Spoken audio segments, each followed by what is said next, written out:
Let's talk about him. Starting with Demon Hunter.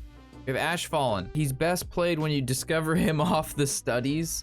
I would not craft this card, but I also would not disenchant this card. I don't recommend disenchanting any legendary because then you have the chance to get them back, and then once you have them, you have the duplicate protection, which means you can't open another legendary, which used to be a problem in Hearthstone.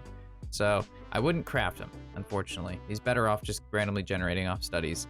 Death Speaker, there's not in my opinion, there doesn't seem to be enough Death Rattle Demon Hunter support yet. There are some people having good success with the Death Rattle Demon Hunter, but it doesn't seem sustainable. And maybe in the future expansions, obviously I don't think they'd print this card without some sort of future expansion to have more Death Rattle stuff for Demon Hunter. So as time goes on, he will probably get better because they'll print more neutral and Demon Hunter Death Rattles, but I would not craft him now. There's just better stuff to be had, which kind of sucks because both of the Demon Hunter legendaries aren't really that great at like the moment. But they do seem pretty powerful, especially this guy off the studies is just good. I'm talking about the Illidari studies. For Druid, we have Plague Maul. He's just terrible. Yeah, absolutely terrible. We played him in Greybruh Taunt Druid. So if you're looking for a Giga meme deck, I would definitely recommend watching that video I posted to see if that's something that you want in your flavor package. But besides that, he's only played in that one deck, and even in that one deck, he is quite terrible. So absolutely not, and he's pretty safe disenchant. Guff. This card is currently found in a variety of different aggro druids that cater around the Gibberling. So you play a bunch of very cheap 0 to 1 mana spells, you buff up your very small minion, those minions are then generating more minions and they're getting buffed. Is it a staple in that deck? No, it is not. You do not need this card to play that deck. It's just a card that you can play in that deck that you can pop off with. But by no means is it like the core of the deck or important, and sometimes it's actually detrimental because this is a minion. It gets discarded with the Fungal Fortunes. It does cost 3 mana, and in that deck, I think the highest costing card in the deck is like Arbor Up and Glowfly Swarm. So this is like a pretty high costing minion. You don't need it, and there's no other deck that plays this card, so you don't need to craft it, and it's pretty safe disenchant. Again, just be careful with disenchanting because it could be useful in the future, and duplicate protection is a thing. Tavish, this card is actually shit. A lot of people were saying this card was going to be good because it summons a bunch of beasts. Maybe in Wild he's good, maybe in some Fringe OTK deck he's good, but there are currently 0 Hunter decks that utilize this card on Standard Ladder that are worth playing. This guy, Kodobane's actually really nuts, and that's because of the new Mankrik card, which shuffles the enraged version of him when he finds his wife dead. Because this Battlecry draw a 1, 2, and 3 cost spell. The Mankrik spell is a 3 cost spell, so you get to play Mankrik on 3, and then the nuts is to coin out Kodobane on 5. You get to draw a 1 spell, a 2 spell, you draw your 3 mana spell, and then you actually just draw another card on that, because when you get the 3 mana card, you actually just get another card. So you get 2 spells, a card draw, and a 3/10 that goes face on turn 4. And that's just really, really nuts. This is a staple in almost every single Hunter deck right now. Maybe besides Face Hunter, but even Face Hunter runs this because it draws into your Arcane shots and it draws into your Quick shots, which are really, really, really good. And again, Mankrik. But yeah, this card's insane in Hunter. Very, very good if you're interested in playing any sort of aggro Hunter or spell Hunter. Looking at the Dawn Grasp, not really played in many mages right now. The only mages that you're gonna basically see play are the remnants of what is the no minion mage that runs, Deck of Lunacy and Cthulhu and Springwater and all that shit. Nobody's really playing any other form of mage right now, even though there are other good forms of mages. But I think when the future expansions drop and more cards get released and there's more freeze cards or more freezing type minions, this guy will see play. Or if Control Mage comes back, this guy is incredibly powerful. So very good card, insanely and powerful ability. Combos with Cone of Cold very well, but currently there's just no good enough mage deck that utilizes him in that deck, but he will see play in a Control Mage eventually. I promise you this card will see play. We have Mordress, which is the core card in Ping Mage. It's a very fun mage deck to play, but is it very good? In my opinion, not right now. You can, like, not to say that you can't hit legend or hit like D5 with Ping Mage. It's very, very doable. It's just there's other decks that kill you before you get to 10 mana. The Varden is non-binary. I remember someone saying that about Varden. I didn't mean to say he or she. How about we just call him a homie? All right, homie. But yes, if you love Ping Mage, Mordress is great. There'll probably be some, again, form of whatever Control Mage arises in the future. I don't see why it wouldn't play this card. because a lot of the Ping Mage cards are control-based cards. We just need more of them. So Mordreth, if you really like Ping Mage, safe craft. If you have him, he's a great card. Not too much for him yet. The Rome.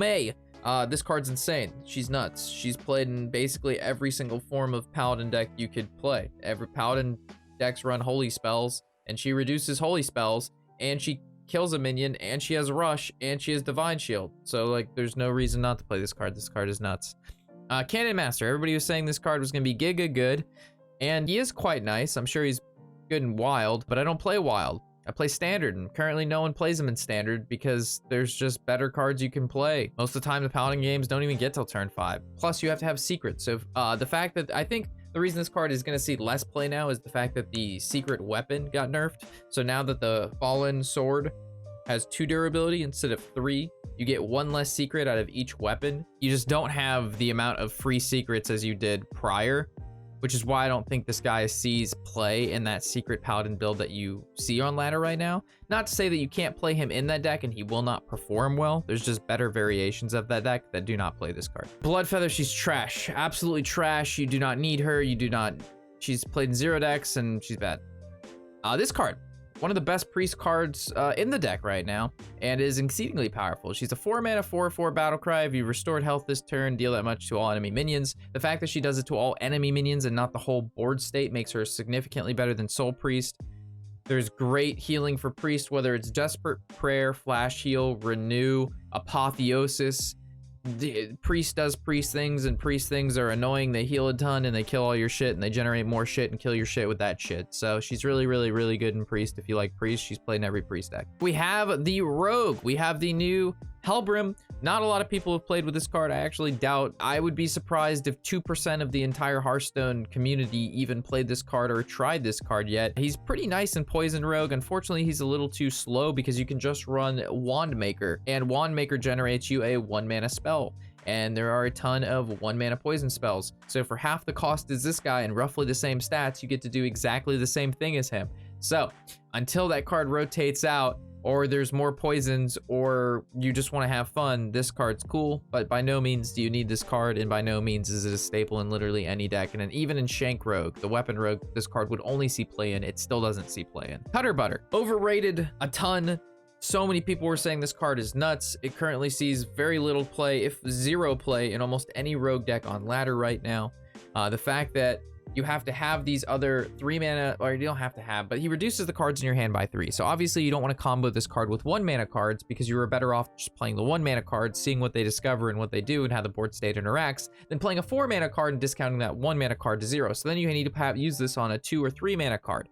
And if you're going to, most of the time as a rogue, you're not holding multiple 3-mana cards in your opening hand along with a 4-mana card because rogue wants to do things with cards sooner than turn 3 or 4. So Cutter Butter, unfortunately, does not have a spot in the meta right now. Granted, again, very powerful card. There's a lot of cool things you can do with him. He's just, there's not a spot for him at the moment with the power level of what is Hearthstone. Pyromancer Fergaldors, a staple in obviously any sort of Murloc Shamans. The question is, how good is Murloc Shaman? And I believe an aggro Murloc Shaman is a quite powerful deck right now. A lot of people don't play around it. If you are playing against a Shaman, you can assume it's an aggro deck, but you don't know whether it's going to be an elemental deck. You don't know if it's a Murloc deck. You don't know if it's a burn Shaman. You don't know if it's a weapon Shaman. There's a lot of different variants of Shaman. Murloc Shaman just being one of those sort of aggro variants. And this guy's ability is very powerful. After you play a Murloc, deal 1 damage to all enemies. That includes the enemy's face and all of their minions. It doesn't need to be outcasted like Altruist. You just play a Murloc. And a Murloc Shaman only runs Murlocs. So very, very good card if you like Murloc Shaman and want to meme around with that guy. Brocan. This guy's a homie. He's basically, if you're going to play a Shaman deck and you don't play this card besides Murloc Shaman, you're doing it wrong. So if you enjoy Shaman, you play this card in any Shaman deck. There is literally no reason not to play this card at all in any Shaman deck you play. So if you built a Shaman deck and you have this card and you haven't put him in there, you're doing it wrong.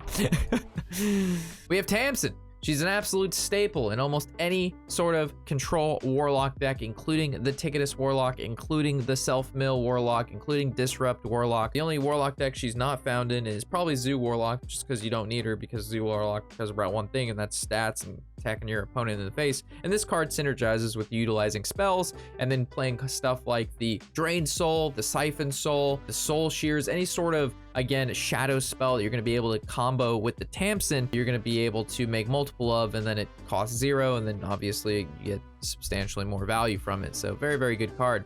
The Naru, only deck that this card currently fits into is going to be the Self-Mill or Mill Warlock, where you want to discard your deck, whether it be through drawing or discarding your deck through Altar of Fires, and then you play this guy when you have no cards left. It's a very, very fringe meme deck. I posted a couple videos on it. It's very, very fun, and if you actually hate playing against other Ticketus Warlocks, you can play Self-Mill Warlock, and you're actually happy when they Ticketus you, because the whole point of your deck is to get to no cards, so then you play Naru. Unless they Ticketus Naru, and then you just fucking cry. So, meme card, definitely don't need them. Safe disenchant if you have no intention of playing Mill. Rukara. Everybody was memeing about this card at first. It sees no play, it's bad. Rush Warrior is, you know, it continues to get support, but yet sees no play on ladder. Recently, within the past literally 2 days, Rush Warrior has been deemed one of the best decks to play and in the game right now by quite a few of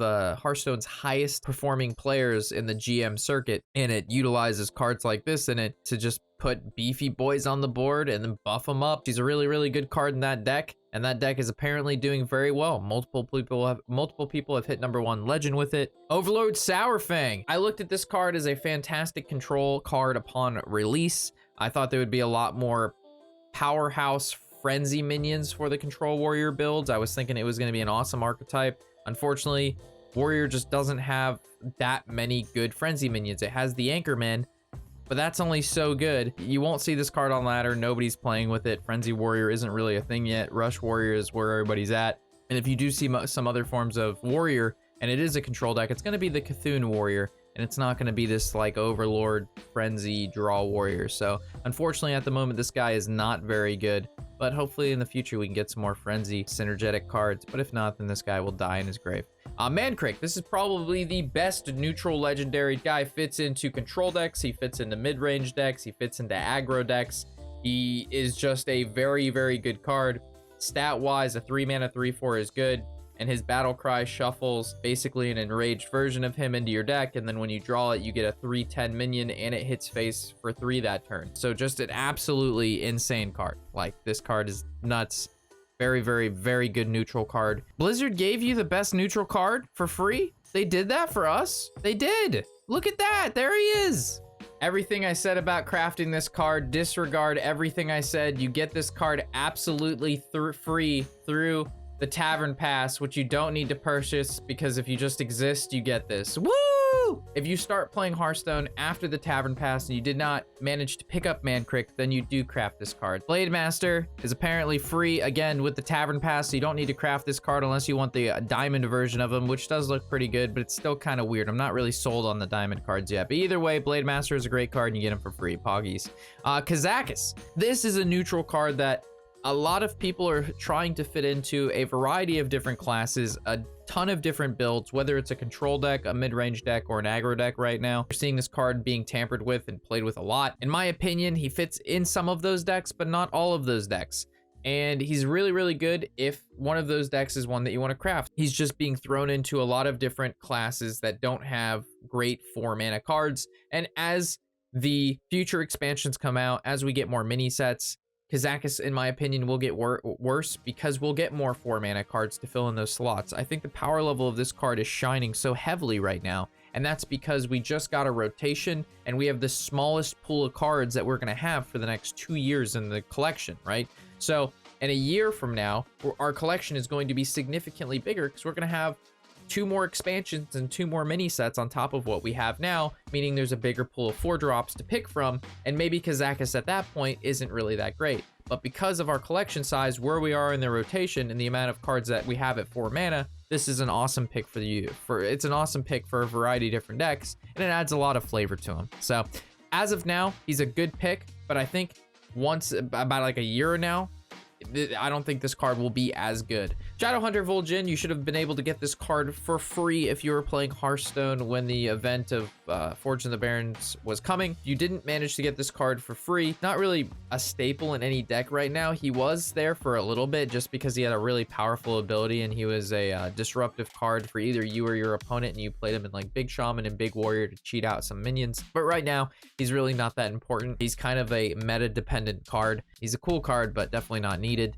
And then you have the Battle Scar, which is the synergistic big thick boy that combos out the more watch posts you've summoned this game. You get a 5/5 lookout for each one of those guys. So watch posts were good when the expansion first released, but then recently they got nerfed. The 2 mana and the 3 mana watchtower went down 1 health each, which may not seem like a lot, but it does impact them pretty heavily because they were very tough to deal with in the early game. But now that they've been reduced down, they're much easier to deal with, and a lot of people have cut the watch posts from the deck. And if you played ladder at all, you've noticed there's almost no watch posts, and that's because they completely gutted them. So unfortunately, Battle Scar was a good card while the watch posts were good, but now the watch posts are bad, or not as good, so Battle Scar is not as good. So there's definitely other stuff that you should craft.